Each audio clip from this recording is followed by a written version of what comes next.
Bonjour à tous, bonjour Jean-Paul. Bonjour Françoise, bonjour jeunes gens. Alors aujourd'hui donc, vous allez nous parler de cette deuxième résurrection du chapitre 20. Cette deuxième résurrection se passe à la fin des 1000 ans. Les 1000 ans dont nous avons parlé d'une terre déserte, et nous allons lire les versets. Et il y a plusieurs versets, plusieurs passages qui s'appliquent à cela. Mais nous allons continuer notre texte avec le verset 5 du chapitre 20. Et pour la bonne lecture, on va le lire jusqu'au bout pour qu'on ait une vision d'ensemble de ce qui se passe. Bien sûr. Alors, les autres morts ne revinrent point à la vie jusqu'à ce que les 1000 ans fussent accomplis. Rappelez-vous, on vient de nous décrire au verset 4 la résurrection des élus au retour de Jésus. Et on nous dit, les autres morts, les réprouvés, ceux qui ne font pas partie des élus, ne ressuscitent pas, eux, mais jusqu'à la fin des 1000 ans. Parce qu'ils vont ressusciter. C'est donc la deuxième résurrection. Donc, les autres morts ne revinrent point à la vie jusqu'à ce que les 1000 ans fussent accomplis.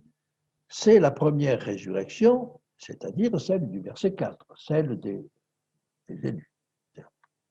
Heureux et saints ceux qui ont part à la première résurrection, la seconde mort n'a point de pouvoir sur eux, mais ils seront sacrificateurs de Dieu et de Christ, et ils régneront avec lui pendant 1000 ans. Alors, voyez, on nous parle là d'une deuxième mort. Quelle est la première mort? La première mort, c'est celle à laquelle nous sommes tous soumis. Bien sûr.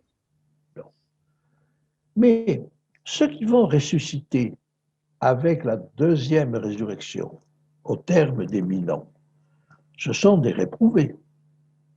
Ce sont des gens qui n'ont pas suivi Dieu, qui n'ont pas suivi Christ. Eh bien, ces gens-là sont promis à une deuxième mort.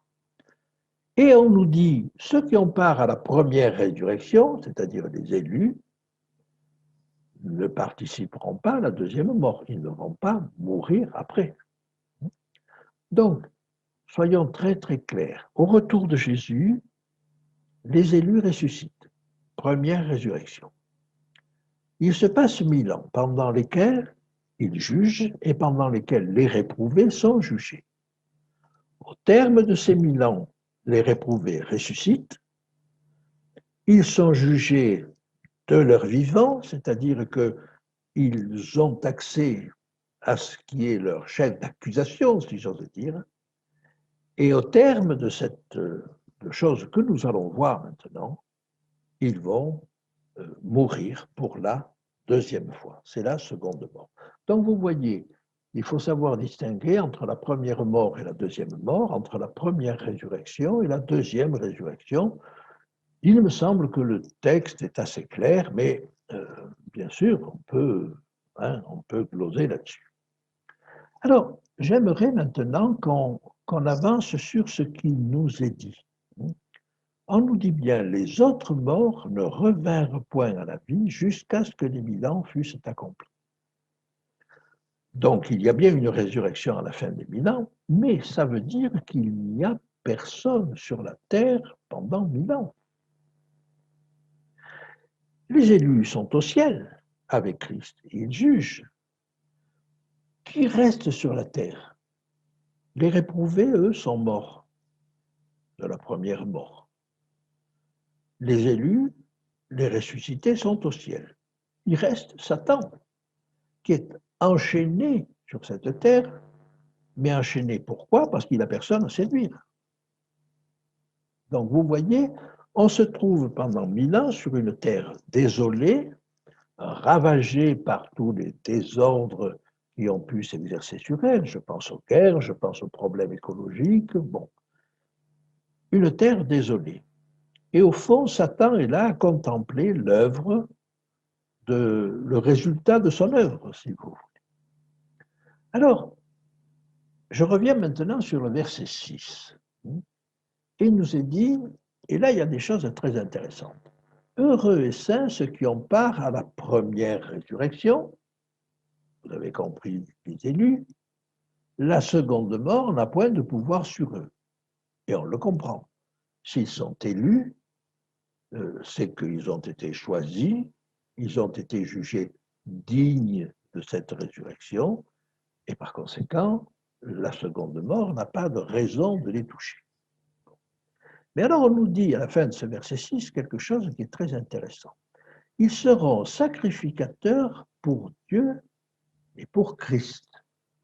Ah, ça c'est intéressant. Quel est le rôle du sacrificateur?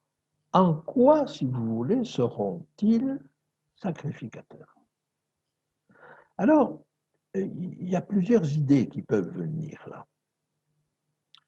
Les sacrificateurs, ce sont ceux qui sont des éléments intermédiaires entre Dieu et le peuple, pour faire connaître sa loi, ou pour pratiquer les sacrifices.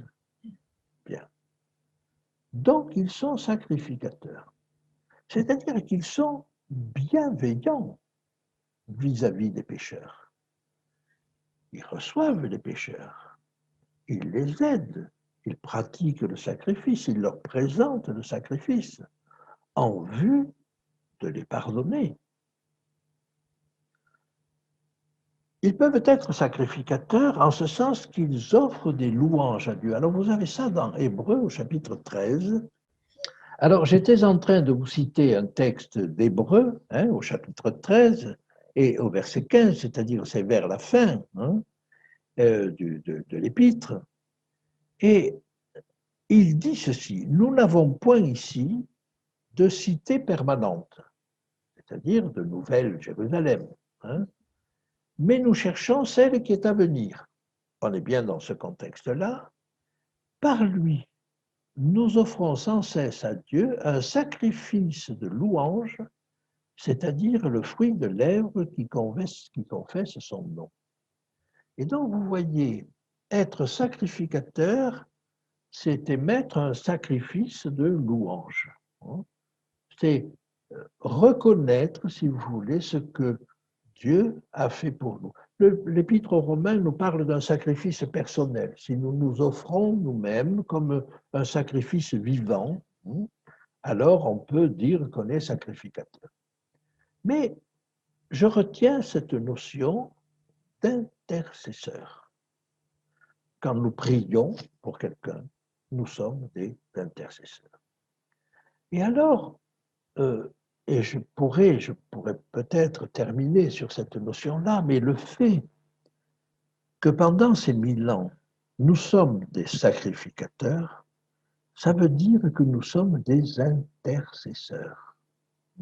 Ça veut dire que nous espérons envers et contre tout que quand les réprouvés ressusciteront, ils vont être tellement subjugués par la beauté de ce qu'ils voient, à côté du désert que représente la terre, qu'ils peuvent enfin être convertis.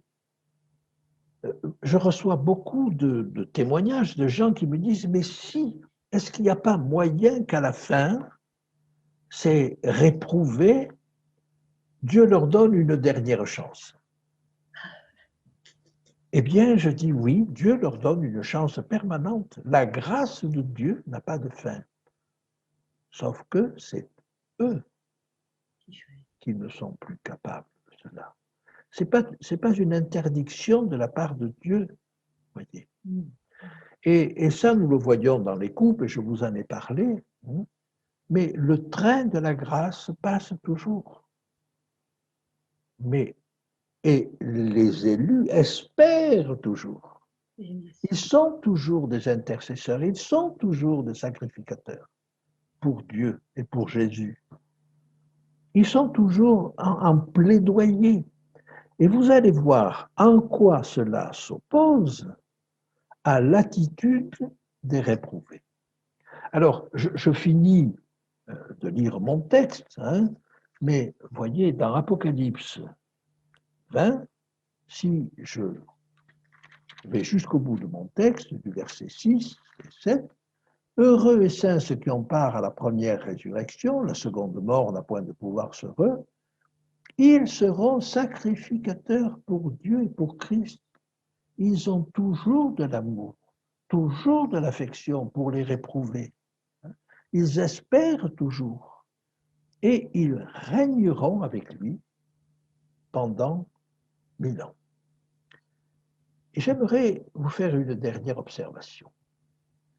Il règne avec Christ pendant 1000 ans. Or, si vous allez au chapitre 21, je crois, non, c'est au chapitre 22, au début du chapitre 22,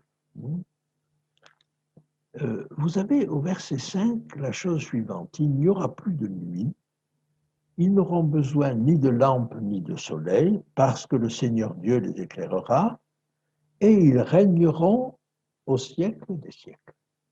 Vous voyez la différence? D'un côté, on nous dit, là, il règne avec Christ pendant 1000 ans. Eh bien, ce règne est d'une nature différente de ce règne éternel. Quand le règne éternel est annoncé, après que tous les méchants ont disparu, oui, on rentre dans un règne éternel. Mais pendant ces 1000 ans, il y a là un règne particulier qui est différent des autres, qui est toujours dans l'espoir qu'il y aura encore des personnes qui vont réaliser que Dieu est bon. Voyez, l'attitude d'esprit est différente. Et c'est ça que je voulais souligner, c'est ce côté sacrificateur de tous ceux qui vont participer à la première résurrection. Ils ont toujours cet esprit missionnaire, ils ont toujours cet esprit de bienveillance, même vis-à-vis de ceux qui ne veulent pas reconnaître. Alors, autant l'avoir dès maintenant. Tout à fait, tout à fait. En tout cas, merci. C'est un moment du chapitre 20 qui fait du bien. Merci. Oui, oui, oui. Mais vous allez voir, il y a d'autres choses dans ce chapitre. Alors, on va voir la suite. J'imagine. Alors, à très vite, Jean-Paul. À très vite.